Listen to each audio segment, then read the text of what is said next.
आप सभी को बहुत बहुत नमस्कार। आज एक न्यूज़ में पढ़ रहा हूँ कि आत्मानंद स्कूल में 10 नंबर का ऑफ़र देकर प्राचार्य ने छात्रों से कराई पुताई। पेपर में लिखा हुआ है, इन्हीं हरकतों ने शर्मसार किया।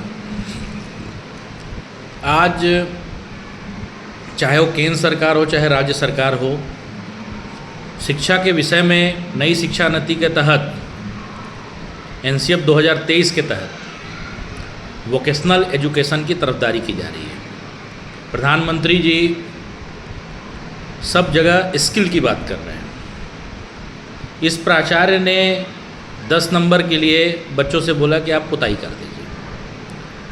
जैसा कि आप देखते हैं कि राज्य सरकारें, केंद्र सरकारें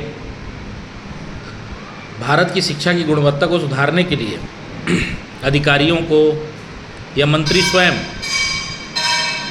कई बार दूसरे देशों में जाते हैं, वहाँ के पठन पाठन को, बाकी क्रियाओं को देखते हैं। जापान जैसी कंट्री की अगर हम बात करें, जहाँ पे बच्चों से घरेलू कार्य विद्यालय में भी कराए जाते हैं,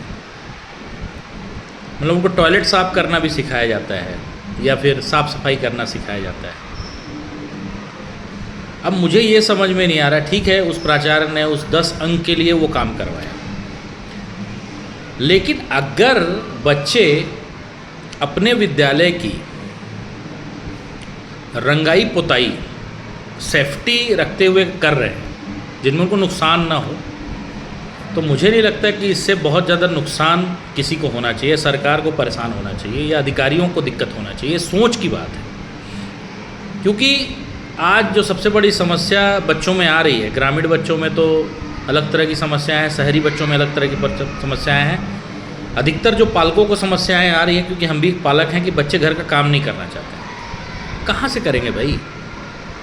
हम तो किए हैं, हम तो स्कूल में भी काम किए हैं, स्कूल का, घर में घर की पुताई भी किए हैं, हमसे आप कुछ करवा लो। आज के बच्चे क्यों नहीं कर पा रहे हैं? इसका कारण यही है क्योंकि हम हर चीज़ में राजनीति ढूंढ लेते हैं।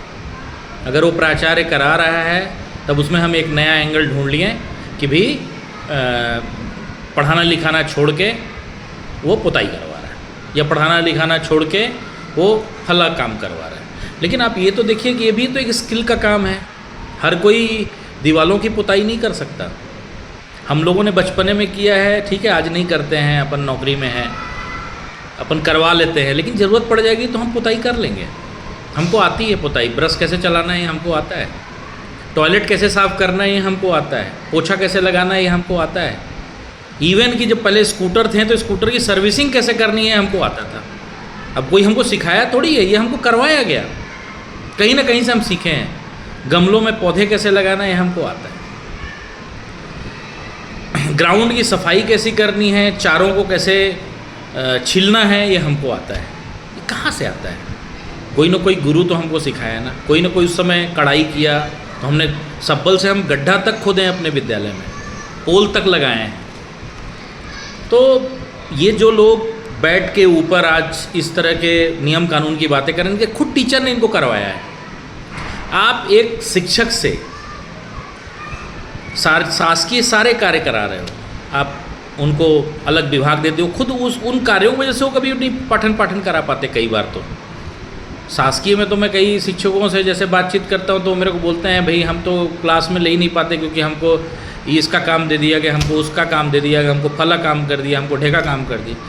तो क्या कोई एक शिक्षक, एक प्राचार्य अगर कोई कार्य करा रहा है बच्चों से जिसमें कि उसमें, हाँ, अब वो अनैतिक हो जाएगा कि वो अपने पर्सनल कोई काम अगर करवा रहा है तो वो अनैतिक है कि भाई अपने घर का कार्य करा रहा है या अपने कपड़े साफ करा रहा है, तो वो अनैतिक है।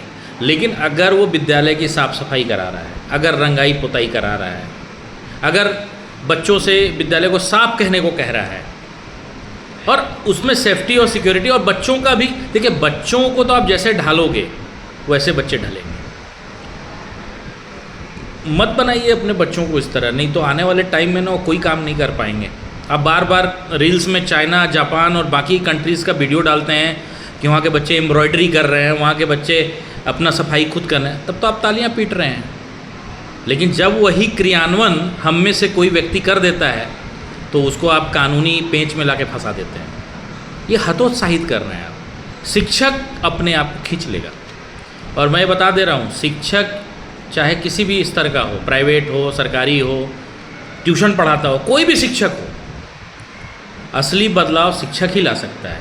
ये जो लोगों को आप ऊपर बैठा दिए हो कार्रवाई करने के लिए, नोट शीट लिखने के लिए, ये सिर्फ पेपर वर्क करते हैं। बच्चों से संवाद शिक्षक करता है। इसलिए शिक्षकों को अनुशासन में रहें, वो बच्चों की सेफ्टी सिक्योरिटी देखें, लेकिन इस तरह के क्रियान्वयन से मुझे नहीं लगता कि इसमें बहुत बड़ा एक्शन या इसमें कार्रवाई की कोई बहुत ज़्यादा जरूरी। इससे सोच को बदलना है।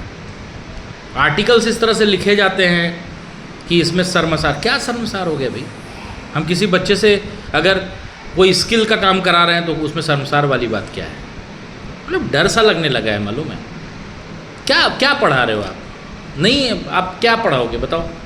आप उनसे एक्टिविटी, आप वहाँ तो जा रहे हो बाहर, वहाँ बोलते हो यहाँ ऐसा है, वहाँ वैसा है, वहाँ की बड़ाई करो। जब उस चीज़ को एक्सेप्ट करने की बारी आ रही है तो आप पीछे क्यों हट रहे हो? कैसे NEP लागू होगा? कैसे स्किल लागू होगा? कैसे वोकेशनल एजुकेशन लागू होगा? इस पे सोचने की ज़रूरत है। हर शिक्षाविद को, शासन को, प्रशासन को, हर टीचर को, हर नागरिक को, हर पालक को आप सोचिए, हर बच्चे को सोचिए। नहीं तो आप किस पीढ़ियों को कहाँ धकेल रहे हो ले जाके, वो पीढ़ियों की गलती नहीं है, बच्चों की गलती नहीं है, हम लोग की गलती है कि हम लोग अपने माइंडसेट को इतना पुअर रख लिए हैं कि हर एंगल में हमको किसी की सिर्फ बुराई दिखती है, उससे उसके एडवांटेज नहीं दिखते हैं। हर चीज़ में हम कमियां ढूंढते रहते हैं। ठीक है, तो ये थोड़ा सा मेरे दिमाग में आया, इसलिए मैंने वीडियो बनाया। धन्यवाद। आप इस पर सोचिए और अपनी प्रतिक्रिया दीजिए। धन्यवाद। जय हिंद, जय भारत, जय छत्तीसगढ़।